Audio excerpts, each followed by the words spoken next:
earlier and the traffic was this. I've got this down to an art, surely.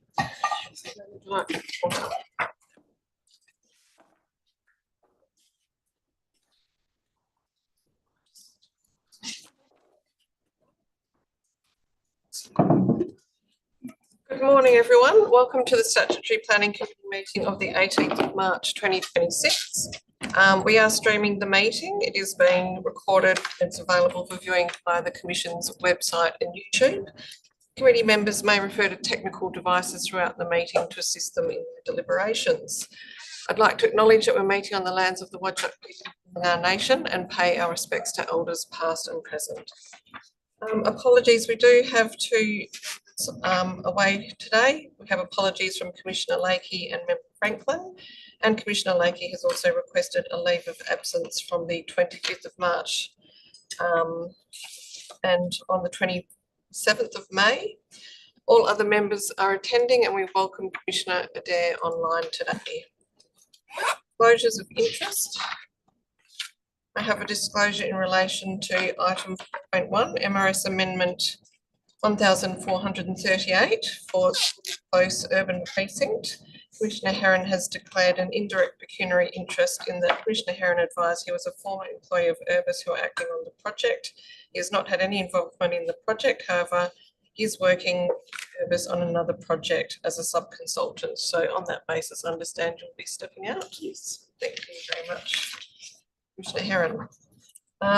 Are there any other disclosures of interest, members, today? No, thank you very much. On disclosures of representation, I would like to make a disclosure in relation to item 3.1, which is the demolition of dwelling and construction of 90 dwellings at East Parade and Guildford Road in Mount Lawley.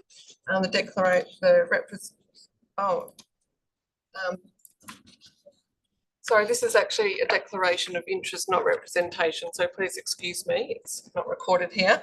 The declaration is that I was the Mayor of the City of Vincent more than 2 years ago. I've had no dealings with this matter, and the reason I'm making this declaration is that some of the deputies are community members that I have liaised with in my time as the Mayor, but on unrelated matters and had no involvement in this item. It's not afoot at the time that I was the Mayor of the City of Vincent.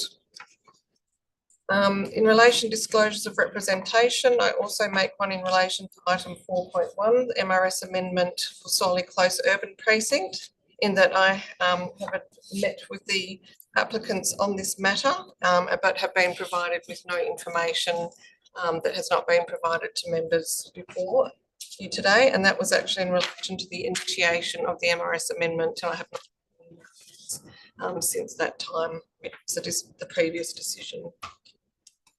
Declaration of due consideration. Sorry, just double checking any other disclosures of representation today. No, thank you very much. Declaration of due consideration. Can all members please indicate that they have received and considered the agenda ahead of today's meeting? Thank you very much all. And we now are at deputations and presentations. So thank you very much, Sam. Thank you, Chair. Good morning to everyone either in person or via Zoom to the Statutory Planning Committee this morning. You will be invited to join the table or promoted to a panellist for the deputation this morning. You have been advised for your allocated time, which will be managed by a time which will appear on the screen. You do have a PowerPoint presentation this morning. This will be displayed on the screen throughout your deputation, and you're requested to advise as you wish to advance the slides. Moving to the first deputation on the agenda this morning, which is on item 3.1 of the agenda, which is the demolition of the dwelling and construction of 90 dwellings, East Parade and Guildford Road, Mount Lawley. We're welcoming via Zoom Mayor Alison Zamon, Michael Hancock, Jay Nadeau and Hayden Bruce from the City of Vincent.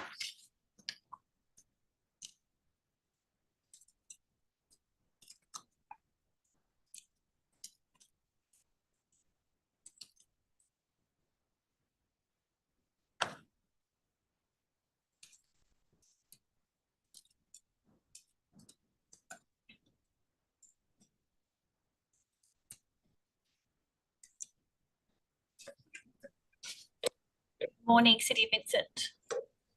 Morning. Good morning. Good morning. Over to you when you're ready. Thank you. Okay, I'll commence if that's okay. I'm Alison Simon, Mayor of the City of Vincent. Good morning, Chair and Commissioners. I wanted to start by confirming that the city's local planning strategy has identified this site as being capable of delivering 200 dwellings, and we are very supportive of the delivery of housing in this space, including social and affordable housing. It is, however, a very challenging site due to the location of existing trees, the heritage dwelling, and being bound by East Parade, Guildford Road, and the very narrow rear laneway. And that means that there are still some outstanding matters which remain unresolved, including the issue of heritage retention, landscaping, and very importantly, the movement networks. Now, Council feels very strongly that the heritage protection needs to be incorporated into the development, similar to what has occurred at the Rosewood aged care facility, which is pretty much best practice in terms of being able to provide beautiful facilities and also protecting our heritage. And as a state-led project, we believe there's an opportunity to demonstrate a best practice approach towards heritage retention and conservation. The council feels very strongly about this particular site, as evidenced by not only placing this building on the heritage list, but also issuing a heritage conservation notice. The issue of landscaping on the site has been fraught to date. We already saw significant change on the site through reduced canopy due to the removal of 10 trees in 2024, which was very disappointing, and we believe a lost opportunity in terms of being able to employ best practice for the site. The new development as such should not continue to impact the viability of the existing trees, many of which are very, very large, and also a number which have heritage significance. So we again believe the new development should and absolutely can implement best practice measures to deliver high quality landscaping, as well as to ensure that it is improving the canopy cover. And this is not something that is difficult to achieve, but it does mean there needs to be clever consideration given around the build. But I particularly want to focus on the local road network, which is already very busy and very unsafe. To be clear, even though 90 additional dwellings are well and truly within the envelope of what can be contemplated on this site, at the moment, unless issues around the road traffic network are addressed, this is going to seriously impact network and safety. It is already enough of a problem now, and this needs to be factored into the development. There are vulnerable user groups that are going to be using this site, and they are going to be very impacted on the unsafe road environment. There is simply no safe way for pedestrians to be able to cross over either East Parade or Guildford Road, and it is an ongoing and quite serious issue. And unfortunately, insufficient information has been provided by the proponent to clearly demonstrate how the development and that road network is going to function. And that is critical work which we need to get information about. We are going to have a more holistic approach that is contemplated, which is going to encourage improved access to both the East Perth train station as well as the Mount Lawley train stations. And in that instance, the location of this development is ideal for people who are potentially going to rely on public transport, but only if we've also sorted out how on earth people are going to be able to safely cross the roads. So I do want to acknowledge the community concerns about this project and also applaud the community for how much they have embraced the fact that this is going to be social housing. I cannot emphasise enough how much that is not a concern of the community. But the objections are relating to the heritage loss, the tree retention, the landscaping, and again, those movement networks and ongoing impact on parking, which is already an issue because we are an inner city council. And these issues, unfortunately, do remain unresolved. As we say, we do want to see that site developed. 90 dwellings fits within the envelope of what can easily be accommodated, as long as the other matters are also adequately addressed. It is an appropriate location for housing. We very much want to see this be able to proceed, But unfortunately, at the moment, the city is concerned that we have not achieved the right balance between heritage landscaping and the movement networks. So unfortunately, we believe approval at this point is premature, and conditions are not an appropriate solution to issues resulting from fundamental gaps in the information provided with the application. Key matters raised in the administration's referral response should be addressed prior to a decision being made rather than as tacked on as a condition. We want to get this right. If we get this right, it will be an enormous asset to the city, but also to the state, and an important contribution towards our social housing requirements. Thank you very much, Mayor Zamon and the City of Vincent. Emma Cole, the Chair, speaking to you now. I will go to members for any questions. Thank you, Commissioner Herron. Thank you, and to Madam Mayor or the appropriate officer. But in relation to the matter of the heritage protection, is there an awareness that the current road widening proposals would require the removal of, basically the roadworks would go right up to the actual heritage building itself? Was that a consideration when council considered the heritage matters? I'm going to say the answer is yes, and I'm going to get the technical experts to actually respond to that. So yes, it was part of that consideration.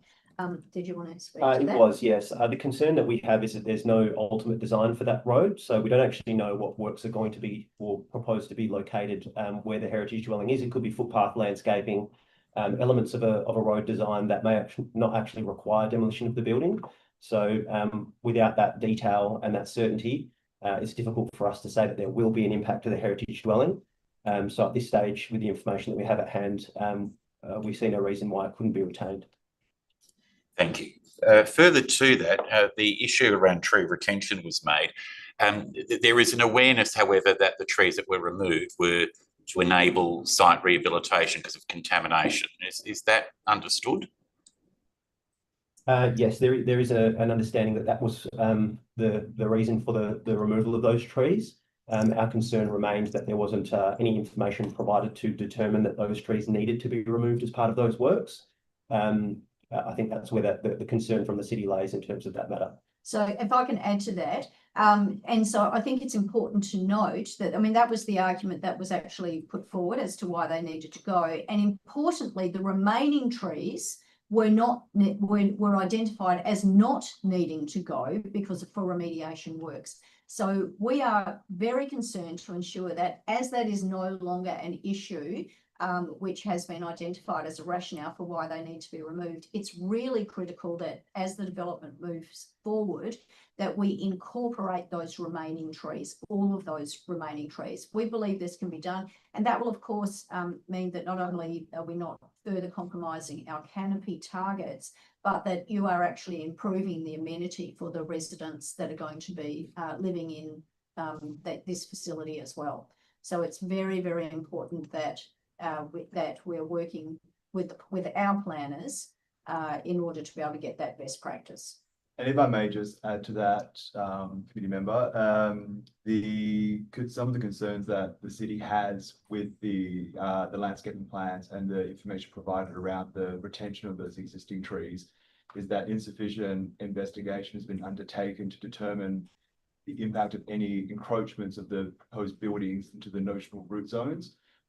By approving the development prior to that investigation being undertaken, what we are doing is locking that encroachment in, and then potentially not being able to implement any mitigating measures following an approval, because once the building's there, it's there, and sometimes you can't mitigate those impacts. So that is a concern that we have with the condition and the associated advice note. Through the chair, one final one. The issue of the road network, I do understand. Can I, from a responsibility perspective though, it would be difficult to impose that on this development to address the issue of the road crossing. And clearly the issue of road design is something that does need to be pursued. Has the city sought, I suppose, any information in that regard? I'm just wanting to be clear on that so that we can make the decision today. Did you want to respond to that? We've all got opinions on this, so I'm trying to figure out the best way to get Just, to. sorry, just as a point of clarification, is this in relation to the city's road network or in relation to Guildford East Road and East? and Guildford. Well, yeah, because East Parade and Guildford Road are obviously regional roads, and obviously, so that what I'm trying to get to is that given I can't imagine that we could impose on this particular proponent or proposal the addressing of that. I'm just wanting to understand if the city has engaged in any discussions, and I will obviously be asking questions of other officers later, but has the city engaged in any examination of appropriate crossing capacity within that regional road network? Oh, can I answer that to start with? Sure. Comprehensively. So we have been doing works in associate, because particularly that precinct around Guildford Road, one of the complexities is that it covers off multiple local government areas, as you can imagine. Mhm. So that's been an ongoing issue. So we're in conversations with Main Roads and also with the City of Bayswater and City of Stirling to look at what road treatments can potentially be employed for that whole precinct. Because it's not just about how people can cross the road in order to be able to go to the Mount Lawley train station. It's also how people that are landlocked within that Bundoolea precinct can take their kids safely to Highgate Primary School, for example. So and so we're very conscious though that the people that are going to be in this development, which again I want to emphasise, we really want to see proceed. We just need to get it. We just need to have it amended. Are able to safely get around as well. The other thing that is a huge part of our advocacy has been the crossing at the East Perth train station. We need to get a crossing over there, and that's an ongoing large project because there is no way for pedestrians to safely cross over East Parade at any point. There's the only one is the under one that's way over near the Graham Farm Freeway. That's not suitable for pedestrian crossing. It's really designed for as part of the bicycle network, and it's also quite dangerous at night, and it's also quite far away. So those advocacy pieces continue. I have raised it directly with the Minister on multiple occasions and will continue to do that. But the thing is that it's not simply about the crossings there, it's also about how the road network is going to work with the laneway, which is at the back. So that is a big consideration. There's still more work to be done, and that is our key concern is how do we ensure that the proponent is actively working with the council to come up with solutions to this so this development can proceed, but proceed well and not significantly aggravate existing issues, and also not create an environment that's going to be very unsafe for the new residents. And if I could add to that, please, as the Mayor touched on, there are local roads that abut the site, including a right-of-way, which we do have some concerns over. Obviously, as you've described, the roads for East Parade and Guildford Road aren't under the city's control. However, the technical information submitted as part of the application hasn't fully considered how the local roads will interact with the with East Parade and Guildford Road, and in fact seem to rely on the upgrading and treatments to the intersections instead. However, they haven't demonstrated how they intend to manage that conflict now, especially considering this will be increasing the volume of traffic, albeit a minor increase in the overall road network, but an increase nonetheless. Thank you. Sorry, we've also got our traffic engineer here who perhaps could elaborate further if you permit a little bit of extra time on that.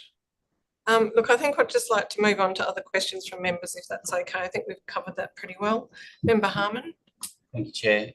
Just in regards to the Heritage House, aside from the age of the building and when it was constructed, is there any other heritage significance of the place? Thank you very much. So unfortunately, the application was submitted without a heritage impact assessment, and the city had requested one to be provided and no impact assessment was submitted. However, the city undertook its own assessment of the property. The results of that show that the one remaining house is representative of the previous development that occurred, particularly along Guildford Road, and is a rare example of that type of dwelling in this area. And by the removal of the other dwellings in 2009, therefore makes this example increasingly rare, and therefore should be retained. And given the prominence that it deserves and the effort that is required to bring it back to a level of quality where the building could be used or adaptively reused to something else or form part of the development in an integral way. I think it's important to note that the blocks 1 and 2, which sit either side of the heritage dwelling, do actually have sufficient setbacks between them for the retention of that dwelling. So without sufficient evidence from the applicant's perspective as part of this application, there is no justification other than a structural reason for the dwelling to be removed. Indeed, the dwelling could be retained with little modifications to the existing plans. Sure. And so just for clarity then, so it is just the physical building that is the significance. With all the points taken, there's no cultural significance of it. It's purely the physical representation of that era. That is correct. So Correct. it's a built significance. Yeah. There's not a intangible significance, cultural significance. Thank you, members. Any further questions? Look, I just have a question in relation to the concern about the local road network being busy and unsafe.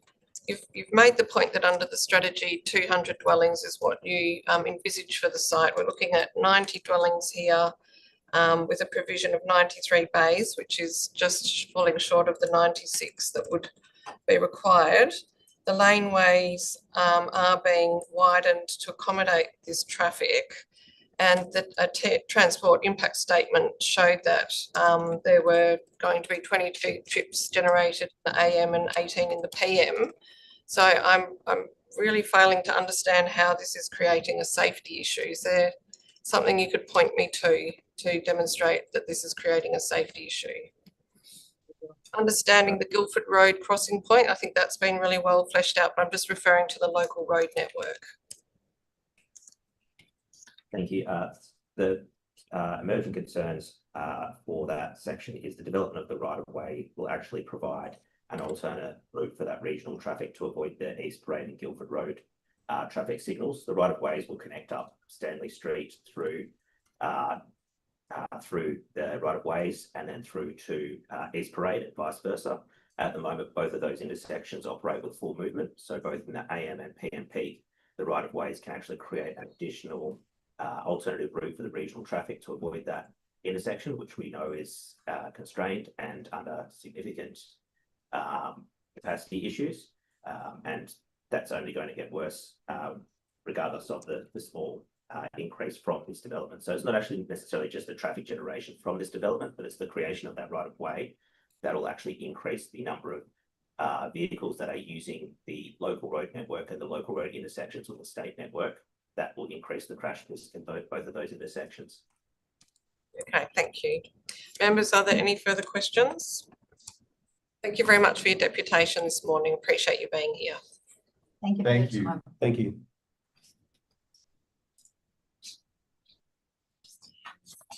The next deputation this morning is also on item 3.1. Via Zoom, we're welcoming Lynn Giannoni from the Warndulia Community Group.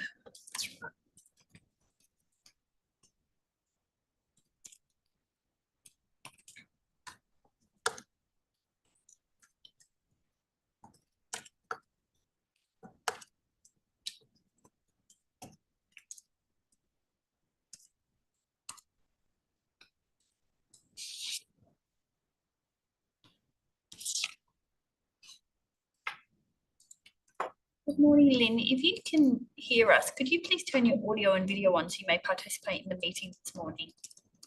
Yep. Okay, Thanks very much. Welcome to the meeting this morning, Lynn. We'll bring up your PowerPoint presentation now and invite you to commence your deputation. Thank you. Thanks very much. Okay. We've decided to focus on one set of issues we don't think that has been adequately acknowledged or addressed. And that is that the alleged good access to the site to public transport and other amenities and services. We don't believe that the application demonstrates good access at all.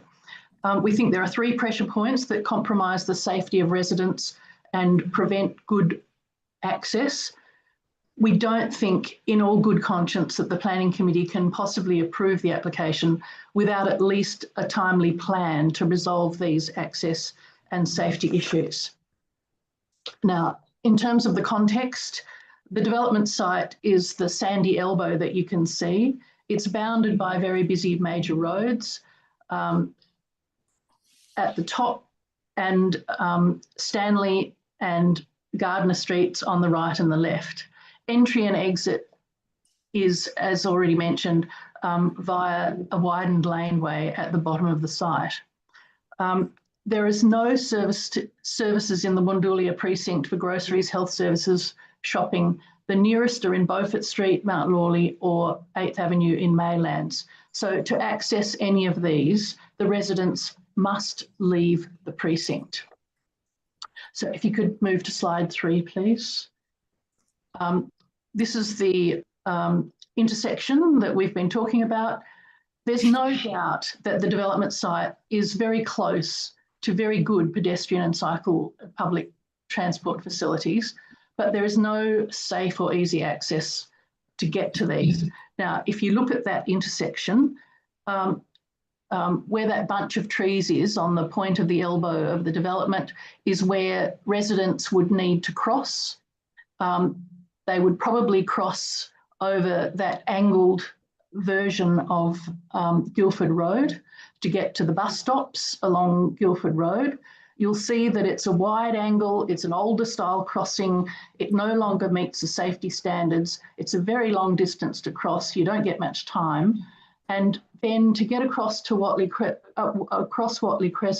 to get to the train station, to get to the excellent cycleway, you've got to balance on that tiny little island, and you've got to wait for the traffic to stop. There's no room if you had a shopping trolley or a gopher or a bike. It's very difficult balancing on that corner, just one person, let alone more than one person. There's no pedestrian phase going across the Watley Street intersection. So cars and buses loom up out of the subway. They turn left across where you're trying to cross. You just have to watch and hope. So with a heart in your mouth, you cross and you hope for the best. You hope you're not going to get cleaned up by something sweeping up out of the subway. So it's very dangerous. As locals, we avoid it. We don't use that intersection at busy times. We go back to our cars. So for people in the development, that means more dependence on cars rather than less, pressure on parking and more vehicle trips. And as we've already mentioned, the solutions referenced in the report are entirely inadequate. There are vague references to Main Road's future plans to upgrade the intersection. We don't know what's planned. How will it impose pedestrians, access, safety? When will it happen? Will it ever be in the lifetime of these new residents? Lynn, just to let you know, you are now 1 minute over your time. If you could just make your concluding statement, please. Okay. I was going to talk about the Stanley Street intersection, the Gardner Street intersection, so I'll just move to sum up. We, the Wundulia community, urge the Planning Committee in making its decision about the development to consider the implications of not getting these access and safety issues resolved. There's the safety and well-being of the residents to be considered. There's the certain irony that putting significant resources into a development is so close to really good infrastructure without doing the safety access and issues. we think it would be a lost opportunity and a bit of an embarrassing lapse of good planning. Specifically, we've requested that the approval be subject to some inclusions in condition 5, the car park management plan, to explicitly recognise the unsafe pedestrian access and the public transport stops, and strategies to mitigate the resulting impacts on car movements and parking provision, and main roads to provide detailed plans of the identified upgrades and an indicative timeline for implementation. Thank you. Thank you very much, Lynn. Appreciate your deputation. It's Emma Cole, Chair, speaking to you now. Members, are there any questions for Lynn? No, thank you very much for your deputation today, Lynn. We can deal with some of the matters that you've raised today when we come to our deliberations. Thank you. The next deputation this morning is also on item 3.1. In person this morning were both David Marianne Sinclair, Andrea Vesia Scavali, Andrea Swang, and via Zoom, Luke Aiken, if you'd like to join us.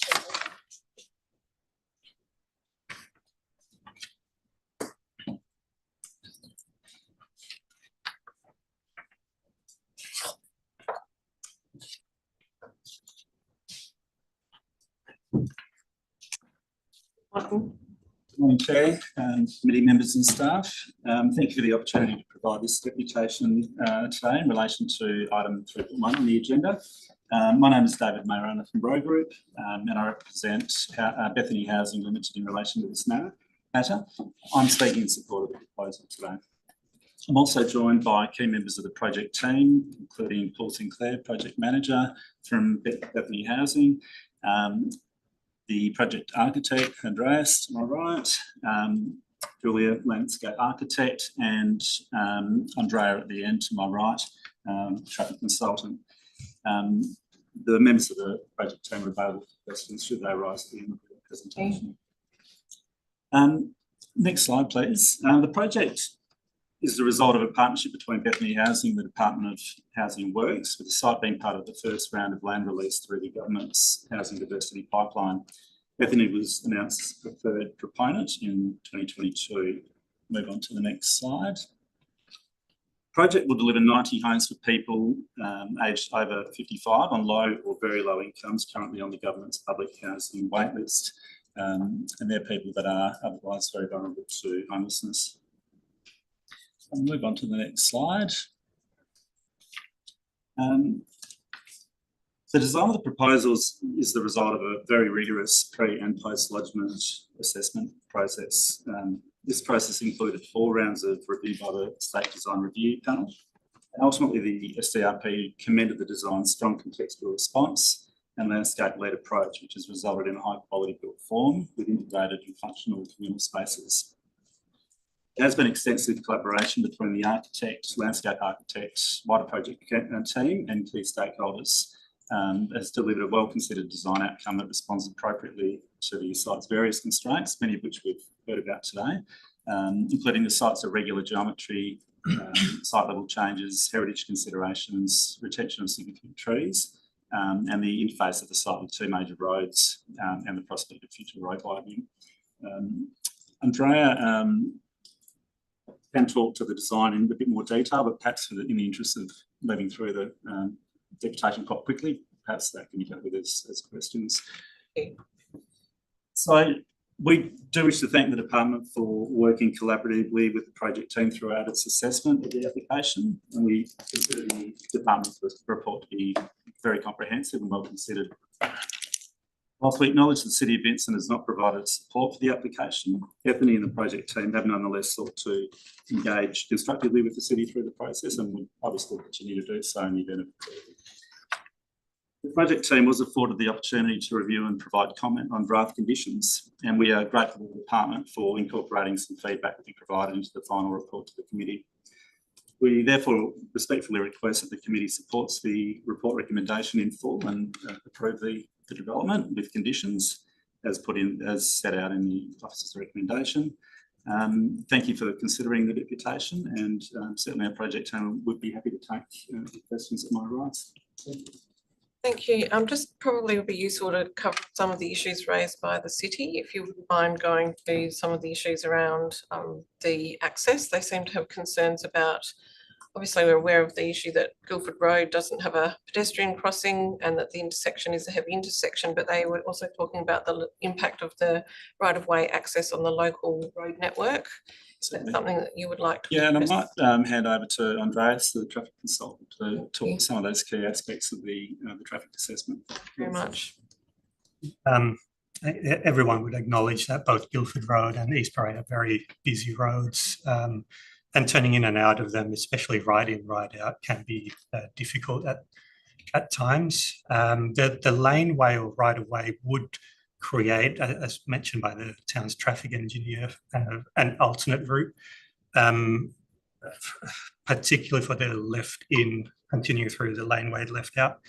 In my opinion, I would not believe that would be a viable alternative in terms of travel time savings. The laneway is purely to service the development and very local use. It would be designed to an appropriate specification, but a low speed, low volume environment. I would imagine around 10 to 15 kilometres per hour. So the time spent or the time saved going through the traffic lights, I can't see that would be any actual travel time savings associated with that.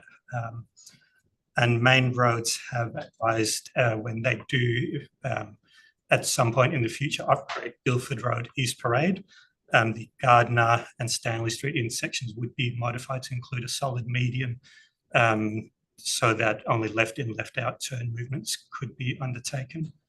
And the affected right in, right out movements would instead need to be accommodated with potential U-turn facilities at the traffic signals as part of the upgrades. Thank you very much. We've also heard a lot about the cottage that's being proposed to be demolished. Obviously, the city doesn't support that. That is outlined in some detail in the report that we've all received, but I don't know whether you just get further comment on that. I think we would. It has been something that's been very much key to the design process, and something the city had raised very early, and we're aware of the background to that as well. We have undertaken quite a lot of work in terms of considering options around how we can at least best recognise and retain some heritage values for the cottage. Probably that's been expressed most sort of significantly in terms of the landscape design response. And I might just ask Julia to speak to that matter if that assists. Yeah, we certainly have considered the retention of the cottage. I think generally speaking, the direction to us has been to acknowledge that the cottage won't remain inside, that the road widening easement and the structural condition of the cottage, the house is really beyond what we have in our scope, and that it's beyond that. Any sort of retention that would require almost complete rebuild. So instead we looked at options to, I guess, really we have a three-part strategy to address the cottage and to acknowledge its significance. So it is a modest retention of a small amount of the brickwork, so one chimney to be retained. And then that would also require some reconstruction of the chimney. Understand that the brickwork is structurally unsound, so we need to address structural concerns. The second part would be repurposing of heritage materials sourced from site. So the bricks are quite delicate. The structural reports go through quite a lot of detail, identifying the sort of the strength of the brick and how they could potentially be retained and reused. So we could potentially look to reuse existing site materials such as brick and timbers in the landscape through walls, pavement, screens and furniture, and that's the intention at the moment. And then the third part would really be about a reinterpretation of the heritage house, not only this house but the broader context, the neighbourhood that was once there, so all the houses that were removed from Star Long in 2009. The reinterpretation really acknowledged that as a precinct and the heritage of that area. So the repurposing, the reinterpretation, what we've done really is identify the footprint of the house on the site. We've located a pedestrian path network in the centre of the house that aligns with the front steps. So as a resident or a person from the neighbourhood walking through, you'd actually be walking through the front door and down the steps of the house as you go from the right of way to the bus stop on the road.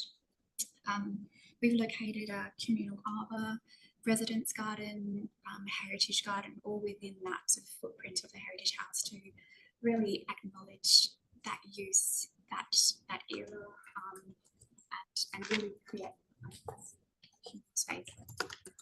So we feel that that is an honest reinterpretation. It avoids a lot of reconstruction or mimicry of that heritage fabric, and we can really asset to the project. Very much. Members, thank you very much. Go ahead. I just want to say thank you for that detailed explanation, but if we just take a step back, and David, my question would be to you, is there a reason why there isn't a heritage impact assessment statement that's been prepared? Because that would generally be good practice and that would inform all the things that we're later talking about. I think it's probably a combination of the work that we've done on the structural elements and also the fact that the place is identified as a Category 3 place on the city's local heritage list. It wasn't afforded a high level of heritage value on that list. So whilst we sort of look to respond to the questions as they came through, the kind of inevitable result that we came to was that as Billy has set out a sort of an identification and celebration of that, the heritage values in the means that we've described, we felt was the most appropriate response. So have you had any heritage expertise in the team at any point? Because the reason I'm going into that point is generally that heritage impact assessment would be your justification for an application for demolition. It would inform any eventual reuse project going forward, and even as much as informing any of the landscape treatment, expect to have some document to base that upon. So I'm just wondering why that particular document is absent. I think in this case, and Paul, you can correct me if I'm wrong, I think it was probably a case of we kind of continued down a particular path. There was a brief that looked at ultimately a reinterpretation, so it wasn't something that we sort of reverted back to at a later stage in the process. Thank you, members. Thank you, Commissioner Herron. Yeah, thank you very much for your deputation. A couple of issues. I suppose on the landscape side, first of all, could you speak to the extent of tree retention that is being accommodated, and the perhaps I don't know the extent of deep soil zone, I think is the terminology, because my understanding is it is obviously on high, which is obviously a good thing. Could you give us some specifics around the tree retention? Are the trees being removed? What was the thinking around what was being kept versus taken? So essentially, we've tried to keep every single tree remaining on site. However, there are a couple of exceptions to that. So the one tree that is very closely located to the heritage house, which we consider to be feasibly unable to be kept due to its proximity to the house, to the limestone footings and so on, that it would survive. The house was also removed. So the intent would be to clear that tree. The other tree is in the southern portion of the site and it is right on the property boundary. So it's a smaller gum tree, East Coast species, and it is just a really tricky spot relative to the road widening proposal. The right of way. There's one other tree that is currently on our schedule that is under review, and that again is right on the property boundary on the southern site. And it is currently being looked at by our civil water team and to be assessed again by the arborist. It's trees that has 5 trunks. It's quite large. Its route zone is quite broad and a lot of surface routes. So just some really tricky conditions in terms of levels and proximity to neighbouring properties. So the intent has been to very much pull every single building back from structural root zones. There are small encroachments within the tree protection zone which have by the arborist. Block 1 particularly relative to the ficus tree number 1D has been pulled back so that those surface roots around the ficus tree are not going to be encroached on. So certainly we've gone to thorough detail to make sure those structural root zones. Yeah, there's been genuine attempt for retention at the vast majority. And the extent of deep root zone, can you? Yeah, so the entire site, as you'll see in terms of green space, is deep soil, true deep soil. There's no basement, there's no undercrop space under any planting. I think the proposal at the moment plans for approximately almost 100 trees to be installed on site, all within the site. So genuinely really trying to create a series of buildings within a parkland, within a natural parkland. Thank you. And further, in relation to the traffic side, and I appreciated the insight that was provided, you did talk about your engagement with main roads. Were there any concepts or anything provided? Obviously, I know it's outside of your control, but was there any insights provided in terms of either design or timing around any widening or upgrades? No, we didn't see any intersection designs and what those upgrades might look like. The advice that we received is widening and upgrades are planned, but they're not in the 4-year forward works program. And yeah, that's the forward planning horizon that they provide advice on. Thank you. And further to the item that you talked about with the laneway, I'm assuming that there would be speed platforms, like when you talk about the speed control, that there would be physical limitations in terms of discouraging that movement. Yeah, so there's to this, so the width of the laneway itself, so the width of the road determine how fast people want to drive or feel comfortable driving at. So there will be making it as narrow as possible while still allowing two-way traffic. But as you mentioned, there's local area traffic management measures such as speed plateaus or speed bumps that can be put in place as well and considered as part of the civil design. Thank you. And finally, through the chair, if I could ask, in terms of where are we? In terms of the safety issue, so there's been nothing that came up as part of the traffic report that I've read through where you've identified anything outside of acceptable risk criteria. Is that?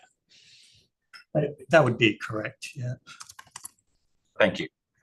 I just wasn't sure whether Member Knight had a question, did you?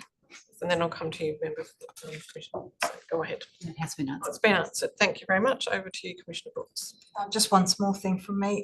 There's mention in the report of some uncertainty around drainage, around stormwater connection to the city's network. Are you satisfied that you're going to be able to manage within the boundaries of the site if that connection is not able to be achieved? Speak to that, Paul? Yes, we have actually completed the design and we have been in discussion with City of Vincent and the engineering team, and we will be following the requirements within that list of requirements that they issued February. So the design is now complete and we plan to submit that approval. And there's a condition, we follow the condition, which would be to follow the requirements of City of Vincent, which we plan to do. Thank you. Any further questions?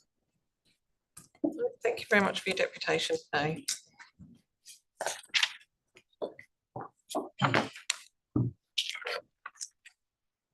Deputation this morning is on item 4.1 on the agenda, which is the MRS Amendment 1438 for Sorley Close Urban.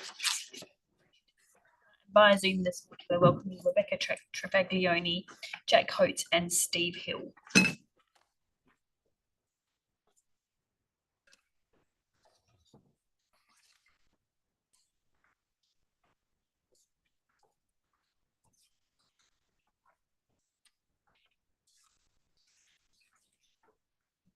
Rebecca.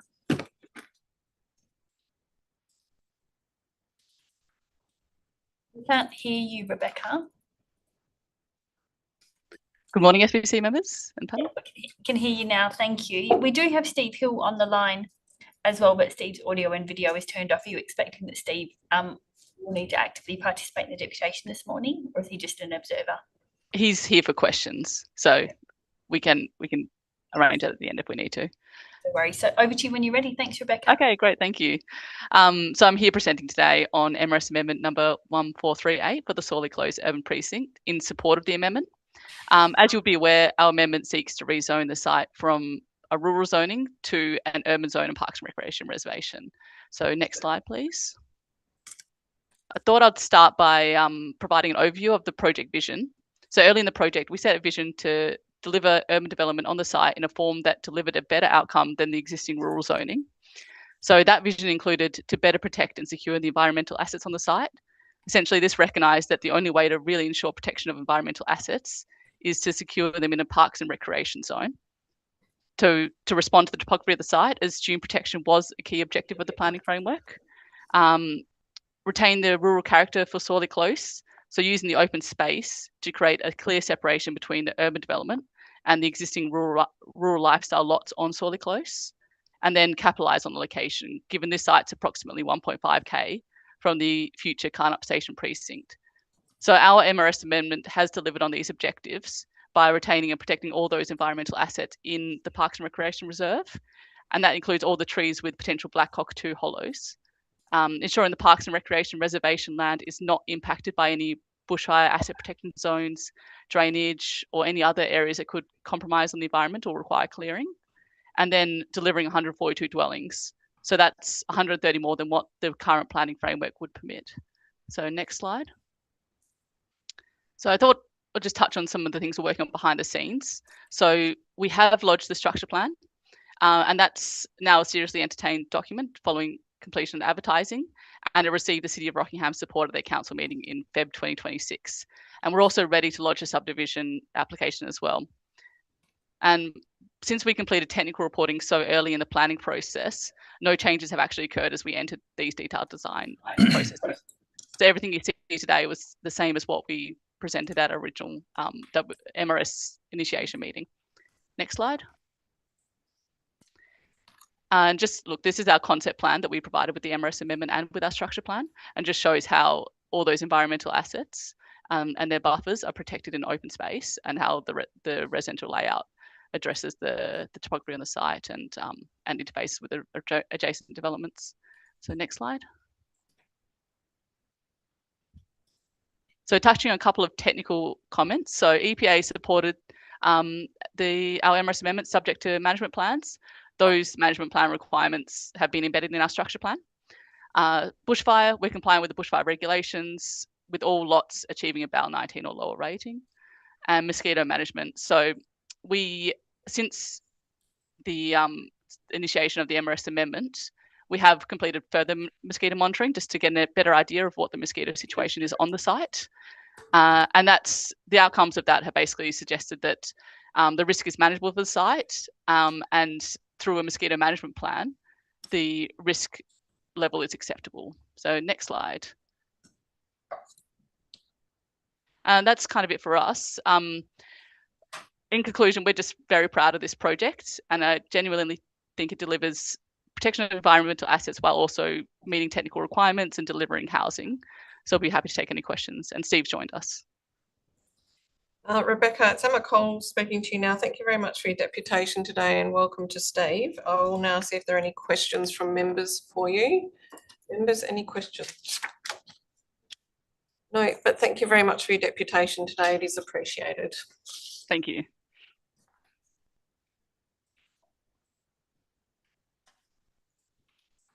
That concludes our verbal deputations for today, but noting that we have received written deputations in relation to the Guildford Road proposed development. We have received a number of written deputations from residents who are against the recommendation. So that's all noted and included in the agenda package that members have before them today. So thank you to those residents for your written deputations. We will now move to non-confidential items for discussion or decision, and today we have one, which is item 3.1, the demolition of dwelling and construction of 90 dwellings at East Parade and Guildford Road in Mount Lawley. We are now being joined by the assessing officers, Dale Sanderson, Ben Hesketh and Jeremy Thompson. Welcome to the meeting. We have had some lengthy deputations today and delved into quite a lot of detail. So an opportunity for you to respond to that. So over to you. Thank you. Thank you. Yeah, we'll cover traffic, heritage and build form, and obviously questions. On traffic, dwelling yield for the site goes through the DA is less than half of what is proposed in the city's LPS, and it has low trip generation. I think that's noteworthy. Importantly, access to the site is being taken from the local road network with some minor upgrades that are required, but not from the high order roads fronting the site. This is essentially no different to the arrangement for other properties within the precinct. City officers have acknowledged that the increase in traffic from the development will be minor.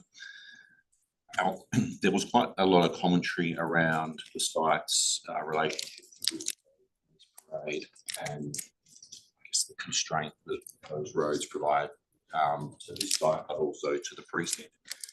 It's evident through this, the range of submissions, there is those roads carry tens of thousands of vehicles a day. They are primary regional roads under the control of main roads. It's not the responsibility of any individual development at this scale to resolve the issues on those roads, or all the issues those roads create in terms of permeability around the precinct. We note that the site also has a bus stop immediately at the site. On heritage, our recommendation on the basis of a combination of factors, that's the poor condition of the building. It's not of state significance. It's not state listed. It's category 3 with Vincent, and the future widening of Guildford Road is likely to impact the dwelling. Built form was also something that came up quite a bit, not as much today, but has come up through the assessment. Our view is the scale is appropriate for the site. Again, the dwelling yield on the site could have been much larger, which would have led to much more bulk on the site, if that was the case. It's predominantly 3 stories, even though it does have a maximum height of 6 stories. And there is a lot of spacing at the rear of the site to the properties to the south, which is important with the laneway, and then the arrangement of the dwellings on those properties. The dwellings are all to the south with garages and yards. That's probably all I have, unless Ben or Jeremy, you want to add anything pertinent? I think one of the issues that the city has raised is the potential use of the laneways for what's locally known as rat running. Is that something that you would like to comment on? We have heard from the applicant's traffic consultant on this matter, but an opportunity to provide any comment. I'll pass to Ben and Jeremy, but in doing so would say I'm not really sure. Just I guess in terms of, I think that once it's outside of the site, it's about the fact that there's the access into the site and that the right-of-ways will be widened as a result of allowing that access. So they have sort of raised concerns about what impact that has from a local road access perspective. I personally don't see a lot of problem with it. Laneways typically have access from both sides. At the moment, there's probably less traffic on the existing laneway because they're one-sided at the moment. And the configuration of the laneways doesn't really make them attractive for any sort of rat running or short term. The only thing I'd add is these sites are never going to be granted access rights to these regional roads they abut, so they need an alternative form of access. The right-of-way provides that. The right-of-ways do exist at the moment, so if it were a attractive means of bypassing that intersection, I think we'd be observing that already. Thank you. Consistent advice, appreciate that. Over to you, members, for questions. Thank you, Member Moore. Thank you so much. I just want to say it was a great report and it covered a lot of detail in some things. I'm just going to go back to this question of the heritage And I note that you've got condition 3, that's private commencement, heritage management and reinterpretation strategy submitted. What is that? Normally we would start with the heritage impact assessment, which would then lead to all our decisions today, and then interpretation plan, whatever else would arise from that. So how does that condition go to work? Through the chair. So the condition was more around the intent that was discussed through the design review panel meetings of noting the items that have been put forward in the report and discussed today about retention of the site, but how can it be utilised through that reinterpretation? There wasn't the level of detail that was provided for the consideration at that time, noting that I think everyone agrees the intention of it. So the interpretation plan is ideally setting down those details of what can be retained through the structural significance. So I think the applicants provided that structural report noting that one chimney can be retained. It's further refining those details to identify what can be retained through that structural side of things. So how would you feel then, because the point is that there's a lack of heritage expertise that has been part of the project team, or I could be missing something, but it doesn't seem that anyone with heritage expertise has been involved in a meaningful way. I'm not saying that the outcome is that you would, but as a heritage expert myself, you would generally have more information, you'd have a heritage impact assessment, you would have more justification, because a structural integrity report's not sufficient to allow relief for a demolition of a heritage listed place. You would have all the things you've talked about, but it's not written in it. The assessment itself is usually the document that does that, and it's based on a heritage expert.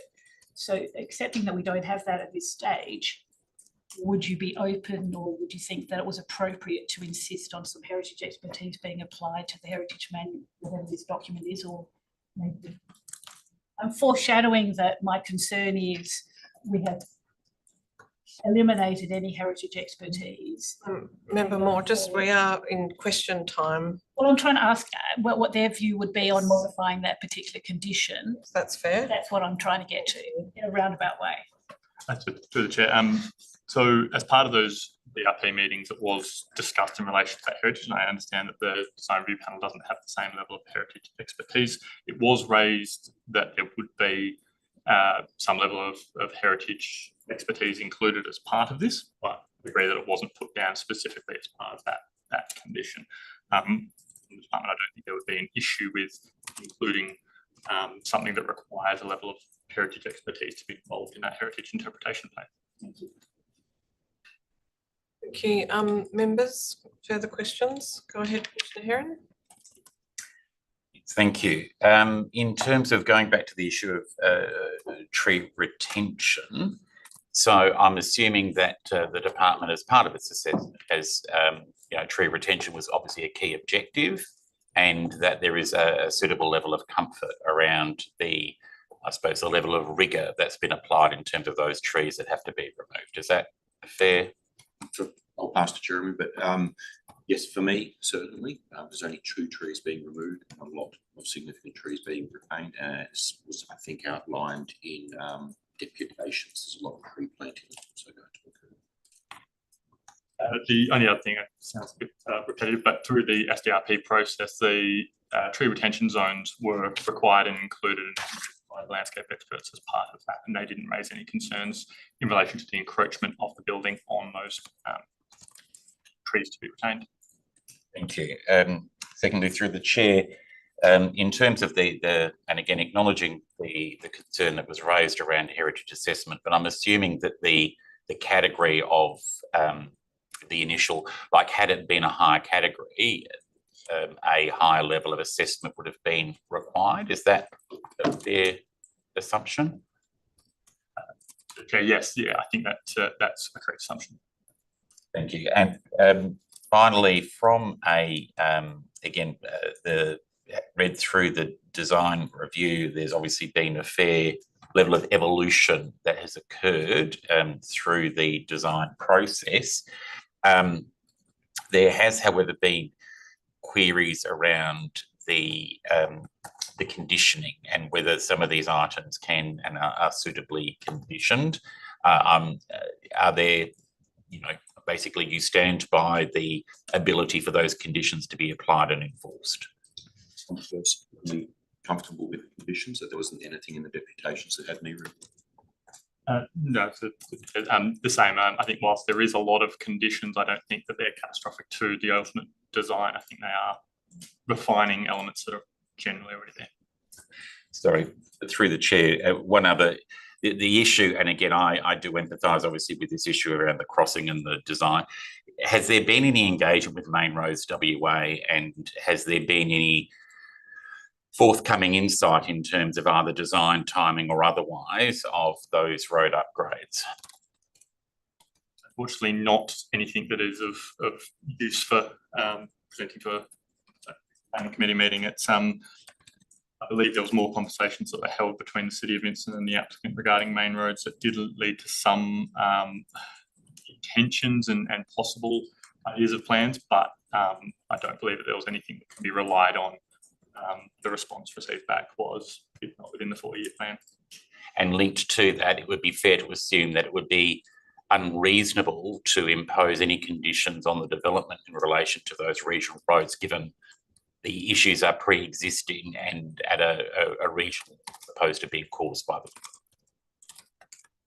In addition to that, it arguably be ultra vires. The proponent of this development doesn't have the power to implement those road upgrades themselves. Thank you. Yes, Member Moore. Sorry, there was just one other note I had. In the written recommendations, there has been a reference to the use of the cafe and whether or not it can be approved as a public way. I just wondered if you could the department, and as included by the city as well, feel that this does include, the cafe does include within the public works bucket, even though it is a cafe. When taken holistically, it is an ancillary element to the overall development.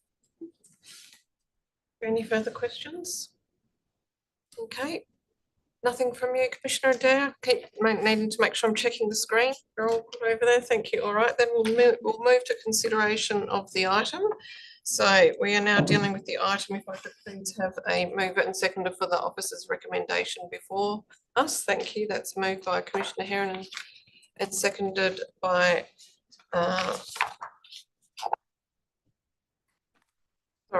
Member Harmon. Sorry, please excuse me, I'm having mental blanks here. Please go ahead. Thank you. I've given careful consideration to the matters contained in the report. I do commend the officers for the comprehensive assessment that's occurred. I do consider that, well, everything, any aged building obviously has a level of value, but this is very much about trying to balance competing interests. And I'm mindful from the point of view that the Commission itself has had to make some decisions and apply some exceptions even in terms of the land transactions in order to enable and facilitate this development to proceed and for it to proceed in a timely manner. Although there are other items that could be continued to be worked through, I do think that there is a level of urgency that has to be applied. And I do think that the development as presented represents a very appropriate balance in terms of both tree retention, acknowledging the historic elements on the site, as well as providing a quality residential development for which is clearly in significant need. On terms of the traffic, I think the key items at play here are outside of the remit of the proponents themselves, but clearly will be items that need to be continued to be pursued around the upgrades in that particular area.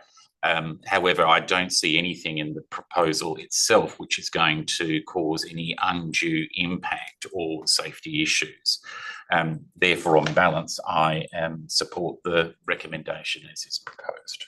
Thank you very much, Commissioner Herron. Member Harman.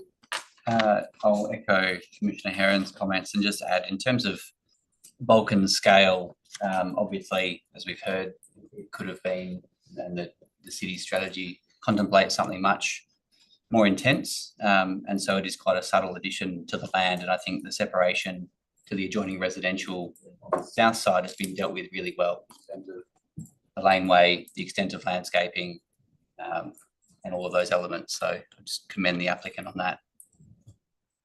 Very much, members. Any further comments? Member Moore. While I'm grateful for colleagues' comments, and I certainly think it's an excellent proposal.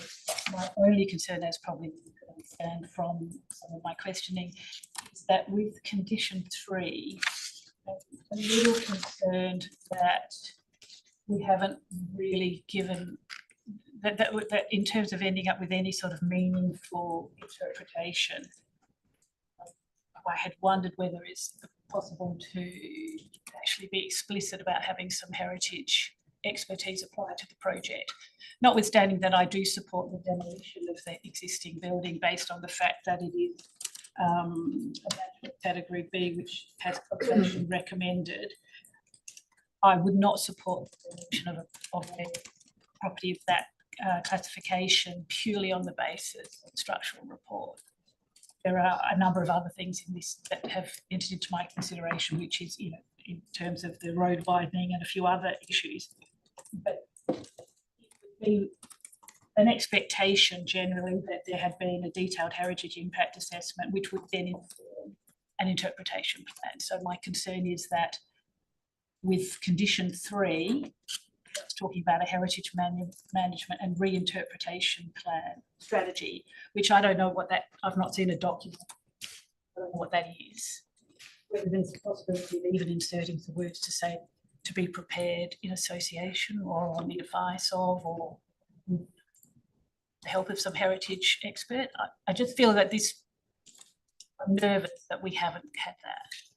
One thing I will say, it is to the satisfaction of the WAPC on advice of the City of Vincent and the Government Architect of Western Australia. So there's certainly scope within that for heritage expertise to be considered, particularly with the pool available to the Government Architect.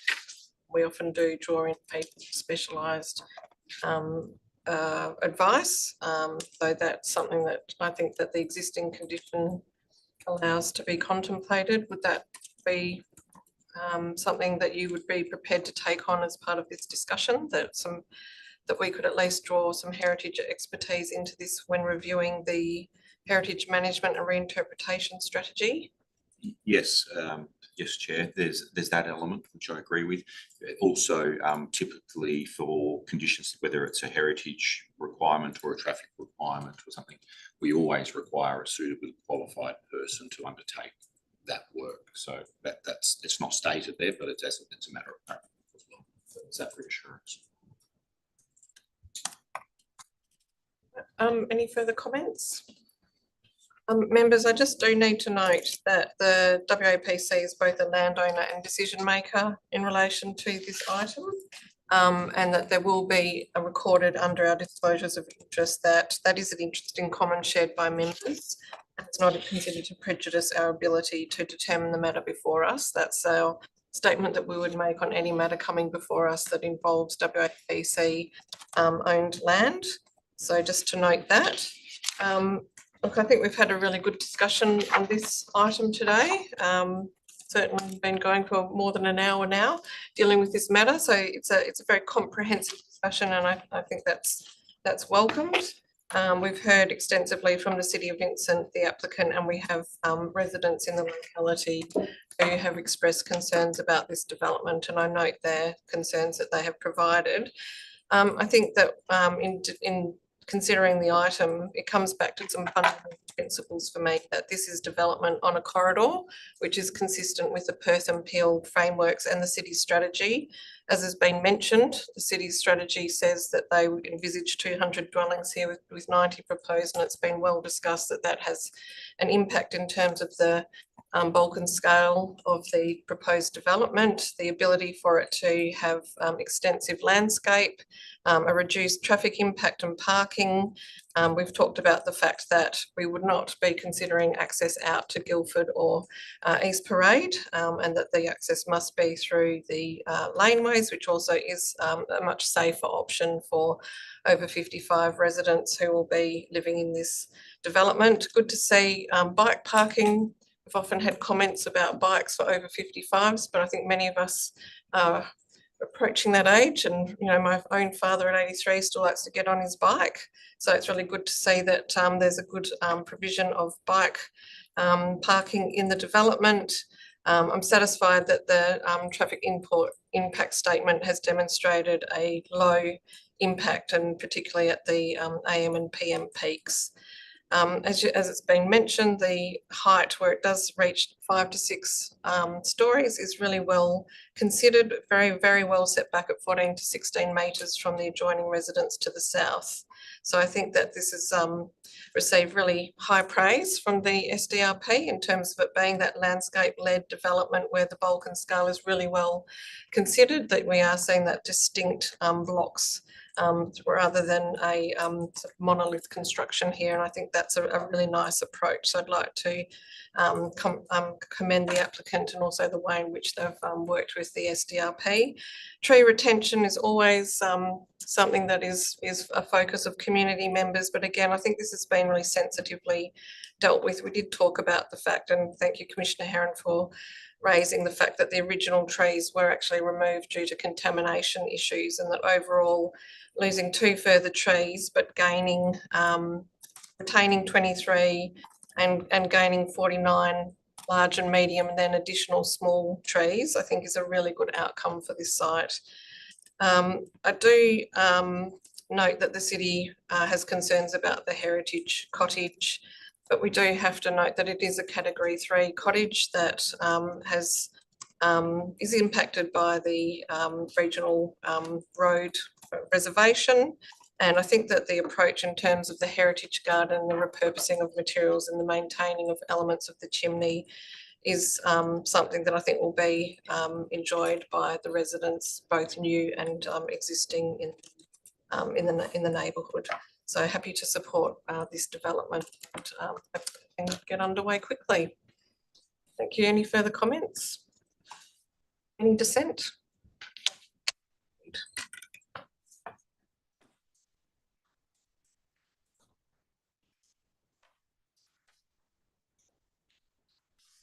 Our remaining items today are confidential items, so I will ask and seconder that the consideration of those confidential items and close the meeting to members of the public. Moved by Commissioner Brooks, seconded by Member Harman. Any dissent? Thank you very much.